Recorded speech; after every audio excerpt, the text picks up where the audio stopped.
This morning I want to tell you a little bit about an experience I had back in the 1980s. I was the pastor at a church in Fort Wayne, Indiana, and some genius decided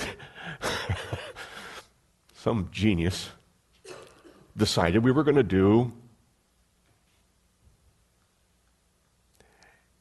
vacation Bible school called 29 AD.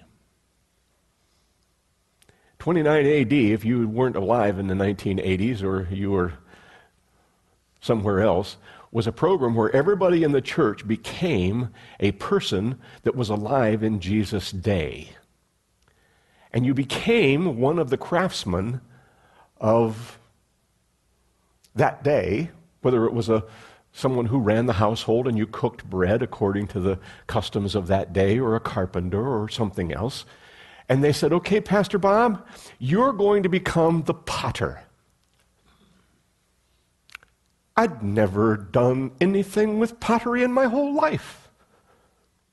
And so I became, at that moment, Obshob the potter. It was Pastor Bob sort of with pig Latin, and I became Obshob the potter. And the Bible school program was supposed to start on a Thursday.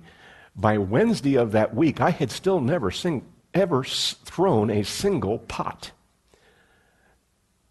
But I had created a potter's wheel. I had made my own potter's wheel. And it was a kick-powered potter's wheel where I sat on this end with my legs sort of around that top platter, and I would kick with my feet on the lower platter and turn the wheel. Now what you don't see is I made it out of ball bearings so that it turned really, really easy, so it didn't take a lot of horsepower to keep it turning. But the child would come up and stand against the left end of that board that I was sitting on, and as we talked about the potter and how God shaped us and folded us and molded us, I could take their hands in my own hands, and they would shape the clay and make their own pot. We did several different kinds of things. Let me see. This is a lamp of Jesus' time. It is a bowl with a special kind of a lip on it. And this would be the kind of a lamp that every young lady who was ever born into a Jewish family had to keep burning night and day. This was their job in the family. You know how years ago you were given the job, okay, if you're one of the kids, you had to go out and chop the wood, all right? Well, in Jesus' day, the girls in the family had to keep this kind of a lamp lighted. They would fill the bowl in the lower part of it with oil, usually olive oil, and there would be a little linen wick that would lay up in that tongue that sticks out there, and by simply taking the wick and pulling it up, you could turn the light up to be brighter, or by sliding the wick down gently, you could slide it down just a little bit into the oil a little farther, and the flame would get really small. So at night, when everybody went to bed, you would pull the wick down until it was just barely lighted, barely burning, and it would last all the way through the night. And the next day, when you got up, you could pull the wick up, and you could light the cooking fire to start the day for the new day. And that was the young lady's responsibility. Okay? That's one of the things we made. We made a lot of cups. Everybody wanted to drink out of a pottery cup. And we made vases and jars and all kinds of things. And they had a choice when they came up of what they wanted to form. And we did this for hundreds of kids during that summer. And I just got filthy dirty, completely covered with red clay, head to toe, as I took care of being Obshob the potter. And you know where it comes from? It comes from Jeremiah 18. Let me read that for you. God sent Jeremiah in Jeremiah the 18th chapter down to the potter's house. Here's what happened. And this is the word that came to Jeremiah from the Lord. Go down to the potter's house and there I will give you my message." So I went down to the potter's house, and I saw him working at the wheel. But the pot he was shaping from the clay was marred in his hands. So the potter formed it into another pot, shaping it as it seemed best to him. Then the word of the Lord came to me, and he said, "Can I not do with you, Israel, as the potter does, declares the Lord? Like clay in the hand of the potter, so you are in my hand, Israel. If at any time I announce that a nation or kingdom is to be uprooted, torn down, and destroyed, and if that nation I warned repents of its evil, then I will relent and not inflict on it the disaster I had planned. And if at another time I announce that kingdom or nation or kingdom to be built up and planted, and if it does evil in my sight and does not obey me, then I will reconsider the good that I had intended to do for it." Now, what I've got to share with you related to that is the potter is one of the hardest working guys you'll ever find. You know why? Because it's really hard to find good clay. It's really tough to find good clay. Partly because clay is just dirt. I mean, how many of you have clay in your garden plots or in your yard? It's almost impossible to grow grass in a yard that's filled with clay. It's just dirt. And it's dirt that's kind of specific. Clay has an ingredient in it so that each of the particles has sort of a membrane around each particle that collects water and holds water. The membrane, when the clay gets wet, you know how slippery and snotty it gets? Your feet just go out from underneath you because it's so slippery and so... Well, that membrane gets so filled with water, it's like almost like it gets roller skates on it, and it just goes... They slide over each other in tiny little particles that... And so it becomes very difficult to walk on a clay surface. But that little membrane is what makes the clay so wonderful in the potter's hands, because they mold and they shape so easily because the particles move around and slip and slide on each other. Until you put it in the fire. Once the shape has been formed and you put it in the fire burns away the membranes, and all of the particles are formed tightly together and melded together into a single form. Then it becomes fixed. Okay, that's why pottery is so wonderful. You remember in Genesis?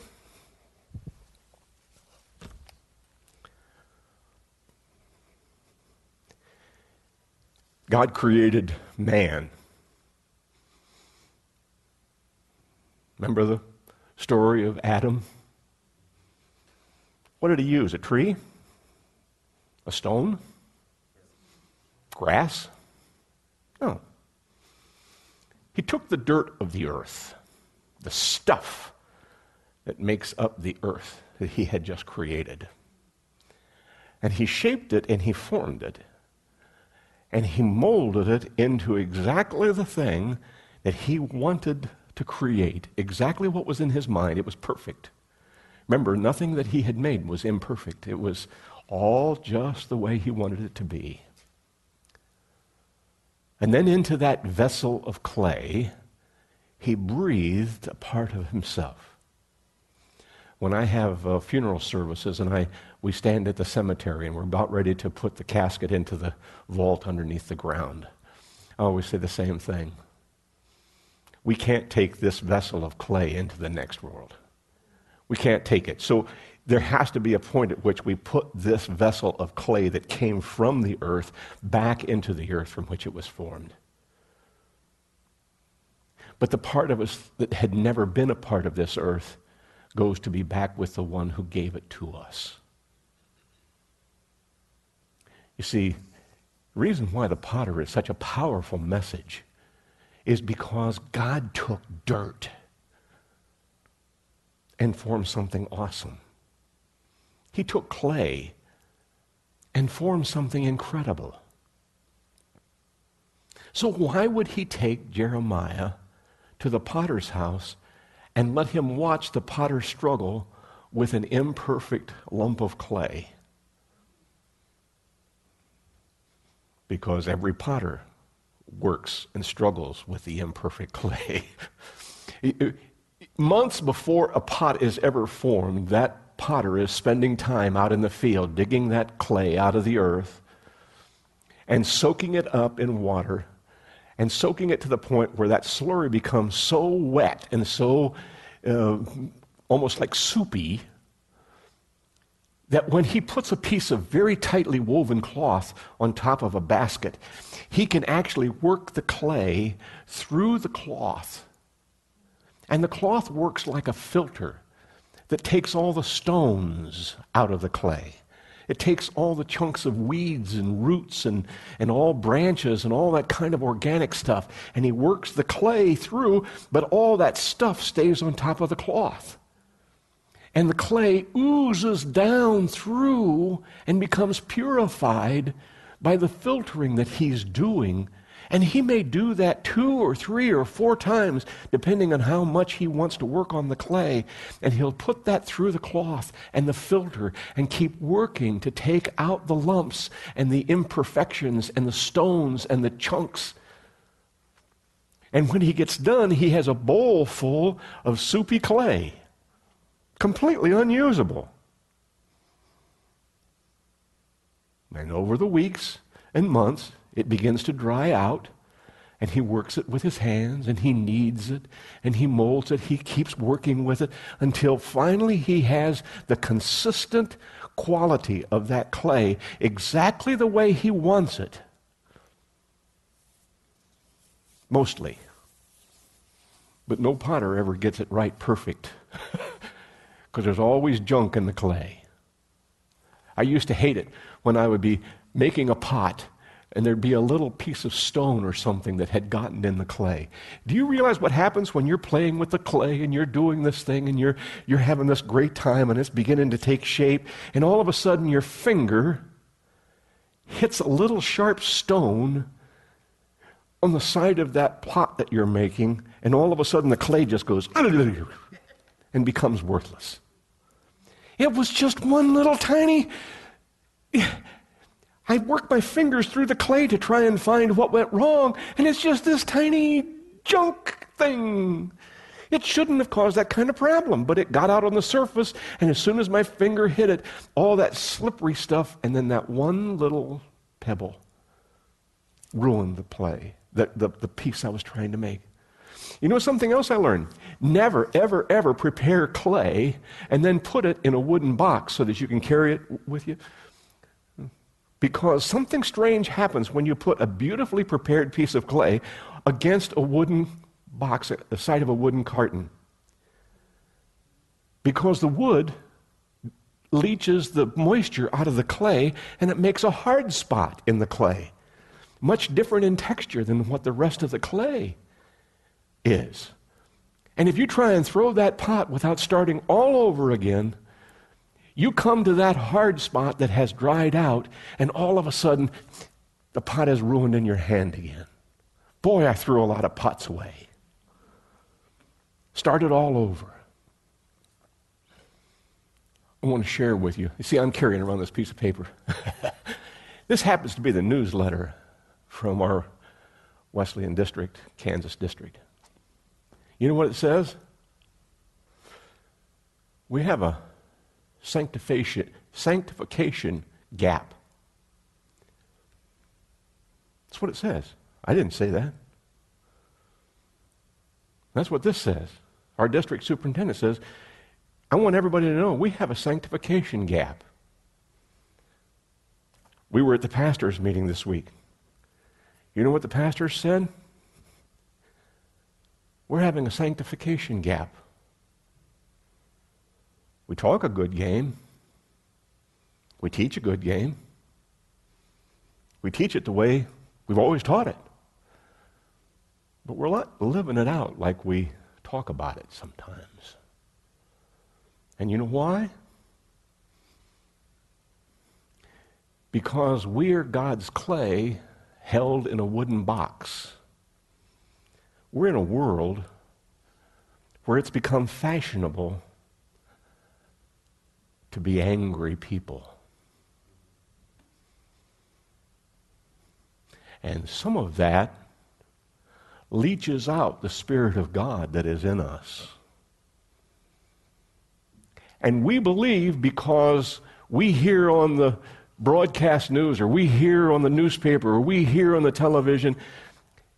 My friends, I used to get people who were really upset because I watched Roy Rogers, and they shot 6 shooters, and they said, those kids are going to become violent people because they watch so many Westerns. That's nothing compared to what our kids are watching every day. I mean to tell you, if we had to count up the number of monsters they get knocked down on World of Warcraft, I'm not preaching against World of Warcraft. I'm just saying that impact comes into the hearts and minds of God's people. Now, if you can say, well, I don't play World of Warcraft. I play Dungeons and Dragons instead. That's more sanctified. You can't not get polluted.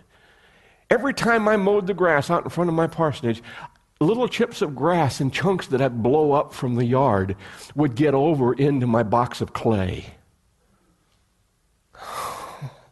And there I'd be picking out the pieces and trying to clean them up so I could be ready for the next day's Bible school. You know why? Because it was just flying around in the air. People are afraid. You realize fear is not a sanctified activity or emotion. Fear is the opposite of being founded and grounded in the Lord Jesus Christ. And we think it's just normal. It's just become a part of our life. But it's not what God intended.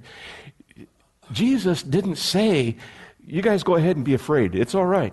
It's a pretty dangerous world out there. Go ahead, be afraid. No, he kept telling them, don't be afraid. Did he say it's okay to be resentful and angry because life's not fair? No. He said to love even those who despitefully use you. You know, I have to look up despitefully because it's not a word we use all the time. I mean, those are bad people that despitefully use you. Have you ever heard the expression, you fooled me once, your fault. Fooled me twice, it's my fault. You ever hear that? Yeah. You know what that is? I'm going to remember all the bad stuff you did to me or somebody else did to me. But that isn't Christ-like. That's not what he told us we were supposed to do. You ever have anybody that felt trapped? Actually, almost like they were imprisoned?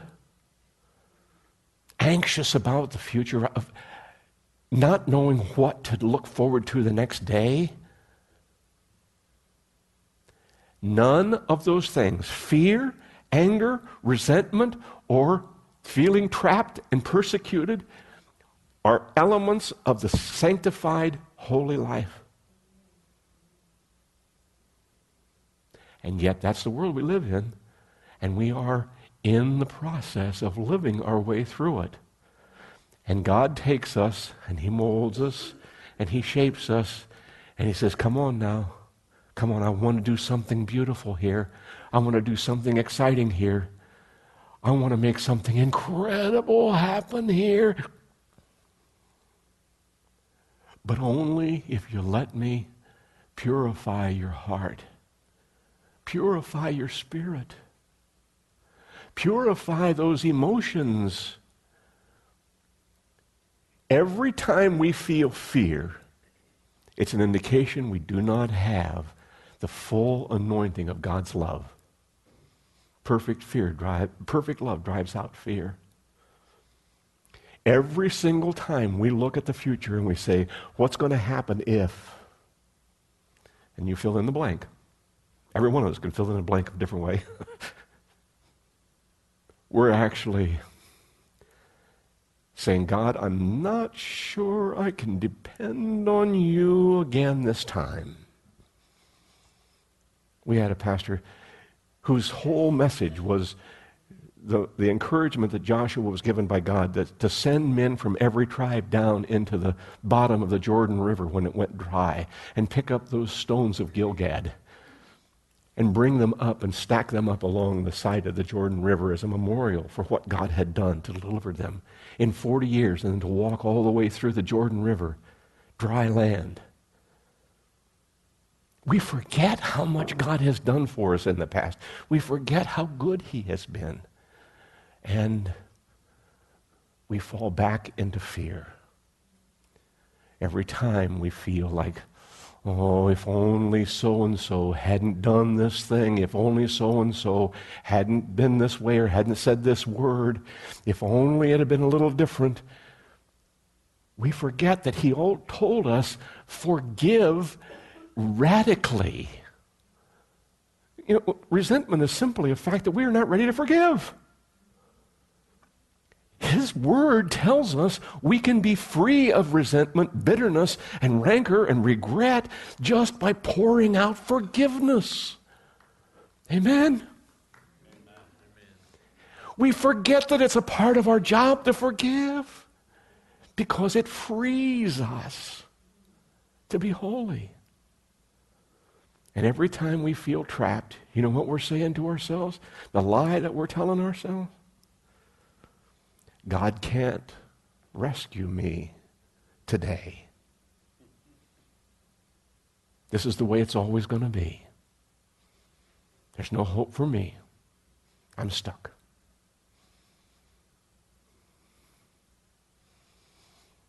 Tell that to the children of Israel after they've seen 10 plagues that came and changed the heart of a Pharaoh. Tell that to the Israelites who stand on the opposite side of the Red Sea and see the floating carcasses of the horses and the teams of the Egyptian cavalry. If you don't believe God's in control, where did the water come out of the rock?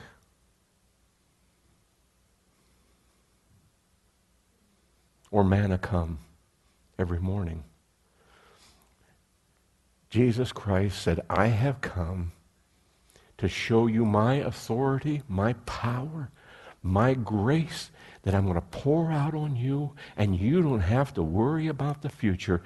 If it means that you're going to go forward, fine. If it means your life is going to end, fine. I will take care of everything. I will give you a chance to see my hand at work at every stage.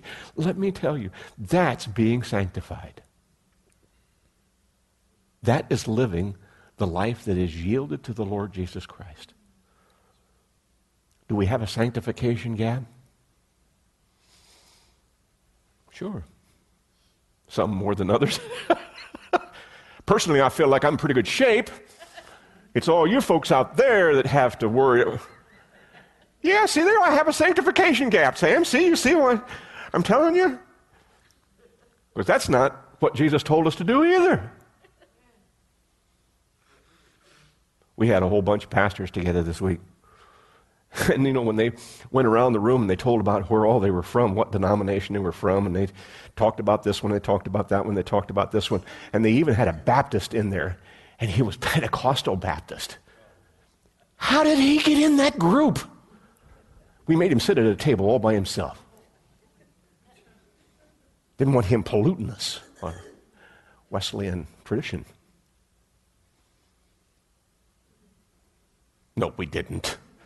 He was there, but he... Listen to me.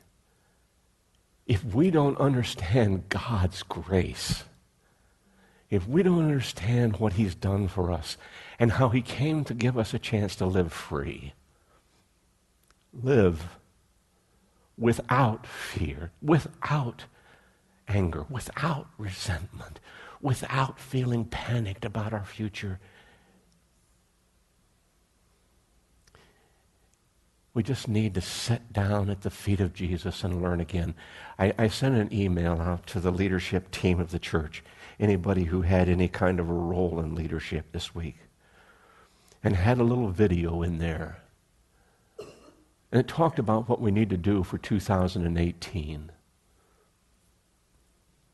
And I simply said to them in this little video clip, make a promise during 2018 to daily, moment by moment, sit at the feet of Jesus and look into his eyes and look into his heart and look into his spirit and say, make me more like you. Make me more like you.